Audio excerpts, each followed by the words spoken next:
நாம் செய்யும் இசை தியான யக்ஞம் 2 செங்கல்பட்டுக்கு அர்ப்பணிப்போம். My dear friends, my dear masters and gods, வணக்கம். நாம ஒரு இடத்துல உட்கார்ந்து இதுதான் நான், இதுதான் என்னுடைய குடும்பம், இதுதான் என்னுடைய தொழில், இதுதான் என்னுடைய ஊரு, இதுதான் என்னுடைய மொழி அப்படின்னு சொல்லி ஒரு லிமிட்டட்னஸ் அப்படின்றது நமக்கு பழக்கமாயிடுச்சு. இந்த லிமிட்டட்னஸ் அப்படின்றது எதுக்காக வந்திருக்கு அப்படின்னா, நமக்கு இந்த பௌதிக உடல் என்பது ஒன்று இருக்கு. அந்த உடலுக்கு ஒரு எக்ஸ்பைரி டேட்டு, இவ்வளோ நேரம் வரைக்கும், இவ்வளோ தேதி வரைக்கும், இத்தனை ஆண்டுகள் வரைக்கும் இந்த உடல் என்பது வேலை செய்வதற்கு வாய்ப்பு இருக்கு. இந்த விஷயம் உணர்ந்து இது ஒரு லிமிட் அப்படின்னு சொல்லி நினைச்சு நம்முடைய மைண்டு ஒரு லிமிட்டட்னஸ் அப்படின்ற ஒரு கான்செப்ட்ல ரெடி ஆயிருக்கு. இந்த லிமிட்டட்னஸ்ல இருக்கும்போது சத்தியங்கள், உண்மைகள் எல்லாமே உணர்வதற்கு வாய்ப்பே இல்லை. மிக்க ரகசியமான சத்தியங்கள் எல்லாமே இந்த படைப்பில் உள்ள அந்த சத்தியங்கள் எல்லாமே உணரணும் அப்படின்னா, தெரிஞ்சுக்கணும் அப்படின்னா, அனுபவத்திற்கு கொண்டு வரணும் அப்படின்னா, அதுக்கு முதல்ல நாம் என்ன மைண்ட் செட் கிரியேட் பண்ணிக்கணும் அப்படின்னா, we are infinite beings, எல்லையே இல்லாத ஒரு ஆன்ம ஸ்வரூபங்கள்.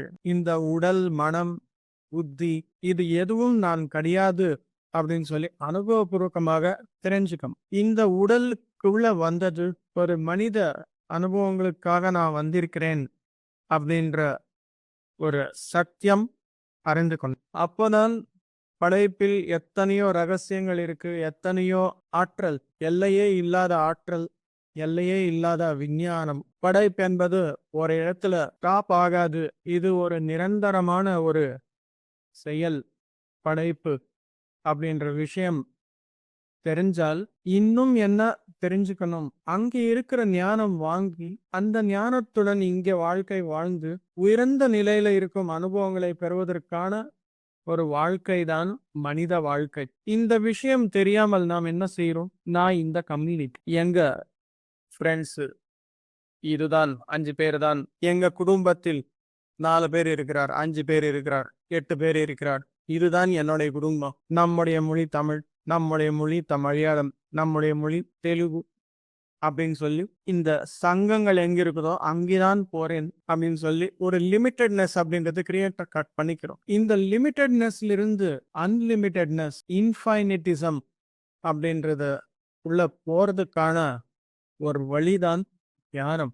எத்தனையோ பேருக்கு தெரியல, கோட்டுக்கணக்கான மனிதர்களுக்கு யாருக்குமே தெரியாது இந்த சத்தியம். அந்த சத்தியம் அறிமுகப்படுத்துவதற்கான ஒரு மகா மேடை தான் நாம் செய்யும் தியான யக்னம். எதற்காக இது ஒரு மகா மேடை அப்படின்னா, ஒரு இடத்துல ஏதாவது இந்த மாதிரி தியான யக்னம் செய்கிறோம் என்றால் நாம கொடுக்க வேண்டிய அவசியம் இல்லை. மேல உலகங்கள்ல இருக்கிற ஆஸ்ட்ரல் மாஸ்டர்ஸ்க்கும், ஏஞ்சல்ஸ்க்கும், தேவாஸ்க்கும், கந்தர்வாஸ், கின்னராஸ், யக்ஷாஸ் சொல்ல முடியாத அளவுக்கு எத்தனையோ பேர் ஆஸ்ட்ரல் மாஸ்டர்ஸ் எல்லாமே இருக்கிறார். அவங்களுக்கு எல்லாருக்குமே ஆட்டோமேட்டிக்கா போயிடும் இன்விடேஷன். அவங்க வருவாங்க, ஆற்றல் கொண்டு வருவாங்க.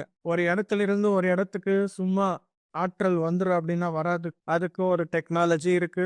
அந்த ஆற்றல் கொண்டு வருவதற்கான சில பீயிங்ஸ் இருக்காங்க மேல உலகத்துல. அவங்க எல்லாமே வந்தாதான் ஸ்பெஷலைஸ்டு எனர்ஜிஸ் எல்லாமே இந்த பூலகத்திற்கு இறங்கு. இங்க இருந்து அந்த சைடு இன்னொருத்தருக்கு டெலிபதி அனுப்பணும் அப்படின்னா நாம நினைச்சா சும்மா அங்கே போகாச்சு. சும்மா அப்படி வாட்ஸ்அப் மெசேஜ் டக்குன்னு அமிச்சா டிங்கன்னு வருது, சவுண்டு போயாச்சு அப்படின்னு சொல்லி. அவங்க பார்த்துருக்காங்க அப்படின்னா ப்ளூ டிக் வருது, போய் சென்றிச்சு அப்படின்னா டபுள் டிக் வருது, போகல அப்படின்னா சிங்கிள் டிக் வருது. இது எல்லாமே தெரியும் தானே நமக்கு. போயாச்சு, படிச்சாச்சு, அவங்க பார்த்தாச்சு அப்படின்னு சொல்லி நம்ம நினைக்கிறோம். ஆனா பின்னாடி எவ்வளவோ அந்த டெக்னாலஜி, அந்த ரூட் மேப்ஸ் எல்லாமே இருந்தா மட்டுமே அது இதுவும் அதே தான்.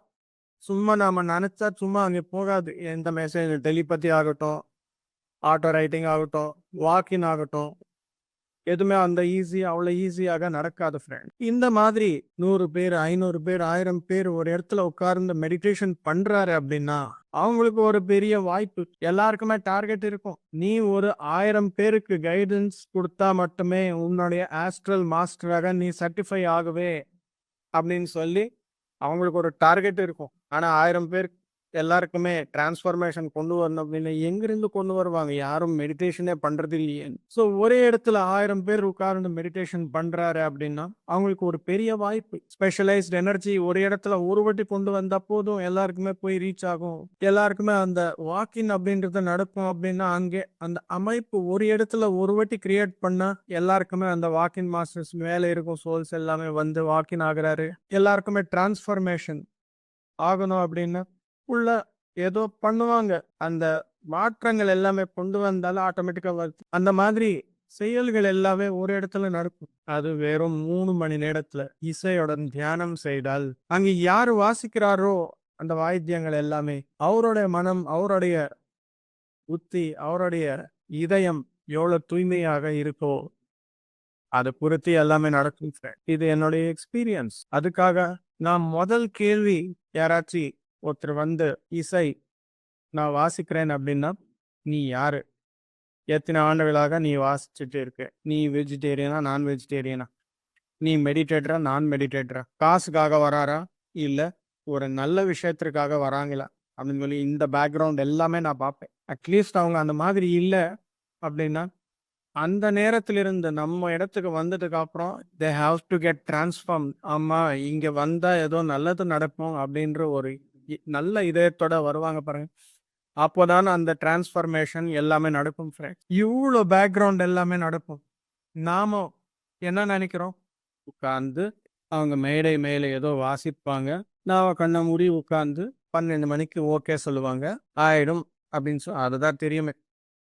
3ஆம் கண் இருந்தால் நாம அந்த விஷயங்கள் எல்லாமே பார்க்கும்போது 1000 பேர் உட்கார்ந்து தியானம் பண்றாரு அப்படின்னா, லட்சக்கணக்கான ஆஸ்ட்ரல் மாஸ்டர்ஸ் எல்லாருமே வந்து அவங்க செய்ய வேண்டிய அந்த தர்மங்கள், அந்த செயல்கள் எல்லாமே பண்ணி மல்டி டைமென்ஷன்ல ரிசல்ட் என்பது இருக்கு. ஒருத்தருக்கும் அந்த டிரான்ஸ்ஃபர்மேஷன், ஒருத்தருக்கும் அந்த எனர்ஜிஸ், ஒருத்தருக்குமே அவங்களுடைய நோக்கம், வாழ்க்கையின் நோக்கம் என்ன அப்படின்னு சொல்லி புரிய வச்சு ஃபைனலா இந்த பூலகத்திற்கே ஒரு எனர்ஜைஸ் பண்ணி போகலாம். அந்த மாதிரி ஒரு நிகழ்ச்சி நடக்கும் அப்படின்னா, அது வெறும் பிஎஸ்எஸ் மூமெண்ட்ல மட்டுமே நடக்கும்.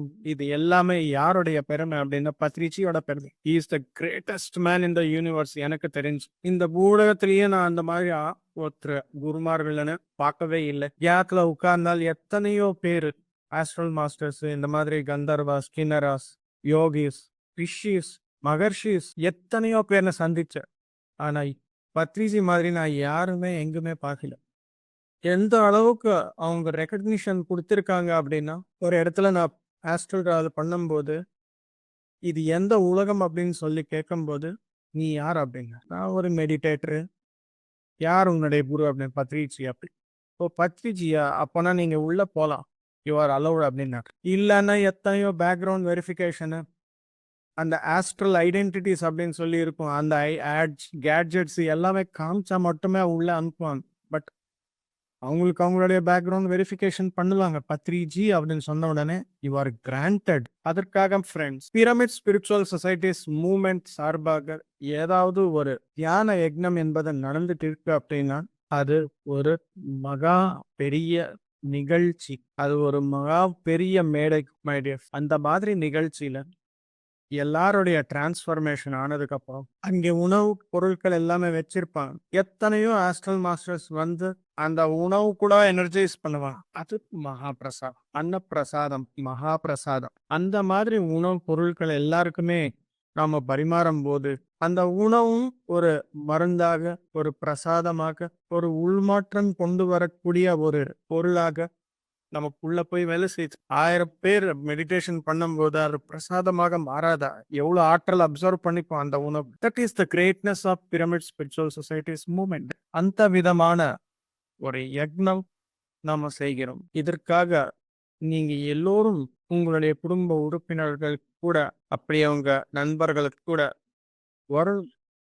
வந்து அங்கே இருக்கும் அனைத்து மெடிடேஷன் பெனிஃபிட்ஸும் நீங்க பெறணும். இந்த மாதிரி ஒரு மெடிடேஷன் தியான யக்னம் என்பது ஏற்பாடு செய்கிறேன் இன்னைக்கு அந்த அளவுக்கு வந்திருக்கு அப்படின்னா, அதுக்கு காரணம் என்ன தெரியுமா? 2014 வரைக்கும் என்னென்ன யக்னங்கள் எல்லாமே பண்ணியிருக்காங்களோ பத்ரிஜி, ஒரு யக்னமும் நான் மிஸ் பண்ணதே இல்லை. எதுக்காக அப்படின்னா, ஒரு இடத்திற்கும் ஒரு தனிப்பட்ட எனர்ஜி என்பது தேவை. ஒரு யக்ஞம் பண்ற அந்த இடம் ஒரு டெரிட்டரி அங்க சம்பந்தப்பட்ட ஆஸ்ட்ரல் மாஸ்டர்ஸ் செப்பரேட்டா இருப்பாங்க. செங்கல்பட்டுல தியானம் பண்ணும்போது அங்கே தேவையான எனர்ஜிஸ், ஸ்பெஷலைஸ்ட் ஆஸ்ட்ரல் ஃபோர்ஸ் எல்லாமே வருது. இதே யக்ஞம் வேற இடத்துல நடந்தால் அங்கே இருக்கிற ஆபீசர்ஸ், அதாவது ஆஸ்ட்ரல் மாஸ்டர்ஸ், அங்கே தனிப்பட்ட பர்சனலைஸ்டு எனர்ஜிஸ் எல்லாமே கொடுக்கப்படும். நாம அங்கேயும் இங்கேயும் எல்லா இடங்களையும் போகும்போது ஆர் வி நாட் பெனிஃபிட்டட்? அதுதான் ஃப்ரெண்ட்ஸ். அதற்காக தியான யக்னங்கள் மிஸ் பண்ணக்கூடாது. அது இசை தியான யக்னம். இசையுடன் இணைந்து தியானம் பண்ணும்போது வெற்றி என்பது கண்டிப்பா கிடைக்கும். அதற்காக ஃப்ரெண்ட்ஸ் எல்லோரும் நீங்க வந்து அங்கே கலந்துக்கோங்க. அற்புதமான உள்மாற்றங்கள் என்பது வருது. நீங்களால முடிஞ்ச உதவி அன்னதானத்திற்கு செய்யணும் அப்படின்னு சொல்லி கேட்டுக்கிற மாஸ்டர்ஸ். இன்னைக்கு 18ஆம் தேதி கரெக்டா 29 நாட்கள் இருக்கு. எல்லோரும் இணைந்த அன்னைக்கு தியானம் செய்வோம். Thank you my dear friend.